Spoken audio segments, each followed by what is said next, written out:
Ruth Nolan is a former wildland firefighter and an eco-poet and writer based in the California desert. Her books include After the Dome Fire, Fire and Rain, Ecopoetry of California, and No Place for a Puritan, the Literature of California's Deserts. Her writing has been published in the Los Angeles Fiction Anthology, Boom, California, McSweeney's, KCET Tending Nature, KCET Artbound, Joshua Tree, Where Two Deserts Meet, Campfire Books Volume 2, Stories Volume 2, Voices from America's National Parks and Trails, and Writing the Golden State, the New Literary Terrain of California Press. And she teaches at College of the Desert and California Indian Nations College. Please welcome Ruth Nolan. Thank you for having me. I'm so honored. You guys, I'm really sorry that my lighting is not good. I'm away from home. So I did my best. So I want you to put yourself into the Mojave Desert, which is my lifelong home and at the soul and core of everything I write. 13 Tuesdays of St. Anthony. Pray to the saint every Tuesday for 13 weeks. Perform the 13 attributes of mercy. 13 decades of 3 beads each, the number of circles that make up Metatron's cube. The days into the new year that some girls desert cities and sleep in the open near sand dunes, like you. The total of 1 prophet and 12 disciples. 13 turns makes a hangman's noose. Triskaidekaphobia, the fear of the number 13. 13 eagles on the trail to the geoglyphs. The age a girl can join a witch's coven. The number of hours it takes to circumambulate Eagle Mountain in July if you start at dawn. A great day of the month to see the face of God, Catholic or not, afraid or full of new moon. The Virgin Mary I once loved on the lip of the sunrise of Mojave Desert is still painted blue. Thank you. Beautiful remains. Utah Desert, California. I saw 3 golden eagles on the morning of the night of an all-night mourning ceremony sponsored by Kumeyaay Indian, who for centuries have called this part of the desert home.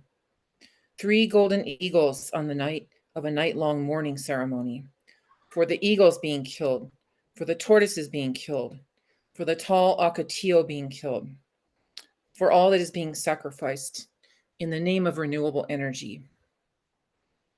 The first eagle landed in the fast lane of I-60 in the Badlands and was waiting there. It lifted slowly as I approached, on my way along the lonely drive to the ceremony. The second eagle was painted on a truck on I-10 near Palm Springs and rode beside me for more than 30 miles, the Santa Ana winds at our backs, larger than life or wind towers. The third eagle was a piece of fine art, carved into the bolero tie of the tribal chairman of the Kumeyaay tribe. In every fine detail of feather, chiseled like wind hearts. I'm telling you this story because it's true, because all 3 eagles flew above our heads, while the men shook rattles and sang bird songs all night from sunset to dawn, because we all wept and are weeping to this day on the hill by the medicine wheel, and the sun grew too warm and the wind refused to howl. So it's very emotional for me to read my desert advocacy poems because the California desert is being torn up and destroyed by large-scale renewable energy projects. And this is an area I've lived my whole life, and it's just it's unbearable to bear the burden of what I see happening. So I'm just trying to keep wrapping my mind around it in poetry. Those 2 poems are from my poetry book, Ruby Mountain, and this is from Finishing Line Press. So my next poems will be from my newest book, After the Dome Fire. And I collaborated on the cover art, which I'm very happy about. This book is written in the spirit of the Joshua Tree forest that was lost, 43,500 acres out in the East Mojave Preserve in 2020. So I'm going to read you some of my fire poems. Fire behavior. hobo arsonist, dry lightning, exhaust pipes, weed whackers, illegal campfires, utility lines, gender reveal parties, epic drought, high winds, fatal heat, brittle plants, vertical terrain, fractious combustion, champagne bottle explosions, people trying to escape but nowhere to go, bluebirds, warblers, sparrows plummet aflame, the air hot and thick as tar, blind evacuation, fatal migration. Fire poppies. You with your untimely yellow heads, stealth bombers from the coastal hills, hidden in plain sight in the desert, until someone sees you and reveals your true name, although we can't quite negotiate your intent. Just pretend you aren't causing harm to the indigenous flora and fauna, that you don't make the sheep sick, that you won't scent up the land with your exotic fragrances. But I know you don't belong in the Mojave when it looks like it's supposed to with Joshua Tree juniper woodlands. Yet here you thrive, fueling wildfires, regenerating so easily on scorched earth. Lover of flames, you are invasive species feeding on death. Hated, but here to stay. No. The poem is actually, I'm starting to realize, it's sort of a metaphor for the tsunami and devastations the desert is also experiencing as the impacts in many areas from extreme amounts of tourists. It's becoming a real problem, as in many parts of the world. Smoke tree, scarification, the process by which you are born after the water surge of flash flood leaves you exposed.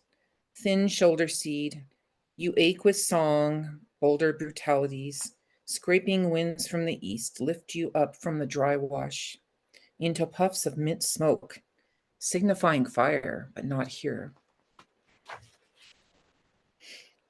Good fire. This is an indigenous acknowledgement of the practices of our native Californians who have long built sustainable and healthy relationships with good fire. I have traveled deeply into your perfect body, swallowed whole veins, carried you away in my deep pockets, ground you into dust. Never mind the strip mines, the gutted hillsides. After all else is burned and been stripped away, a strange new beauty will flourish here. Resilience, buckwheat, manzanita, spineflower, bladder pod, each underwater bloom, its own perfect dry moon. This poem is forthcoming in a big collaborative effort of poem. It's going to be artwork, essays, and so forth in honor of the Joshua Tree. And this is a poem of mine that's going to be in that book. The title of the poem is We Thump Ancient Ones. Shine on, you crazy diamonds. We thump wilderness on the Mojave Desert's high eastern ridge. Giant Joshua trees twist into the sky. Some are 600 years old. Ivanpah Valley below, filled with massive solar tracking towers, miles of mirrored solar panels that blind all living things.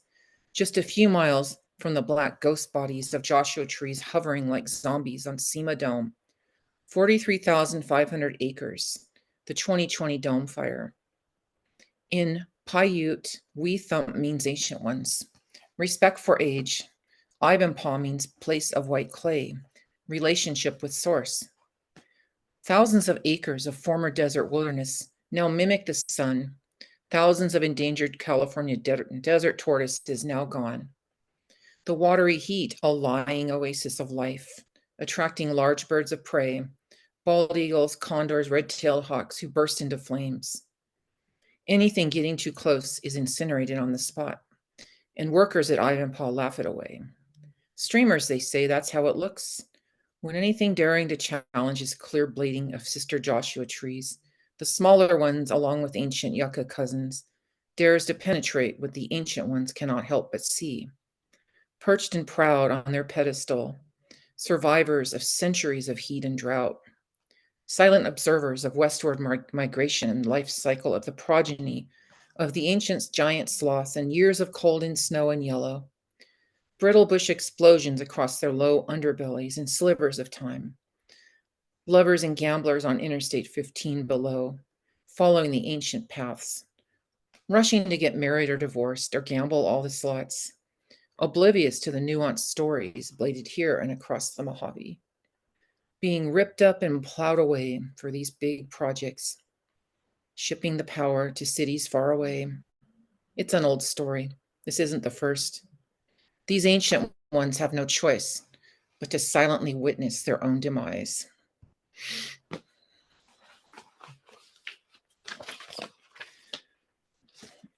And then I have one more poem, and this is also from the After the Dome Fire.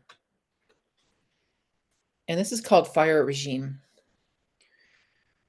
This is where you are lost deep in the Mojave, having found one empty shoe, where Joshua trees shed their charred skin, when the lone raven swirls above the ridge, where the hiker makes her lonely pilgrimage, where the bighorn sheep dance high on rocks, where charred cholla cactus bare their black arms, when rattlesnakes begin to stir from their dens, when the indigo bush beads into blue bloom, when the half moon reveals her woman's song, when the sky to the east is half pink, where burnt matchstick palms weep with soot, when the canyon ahead is peopled with rocks, when coyotes cry and gather for the kill.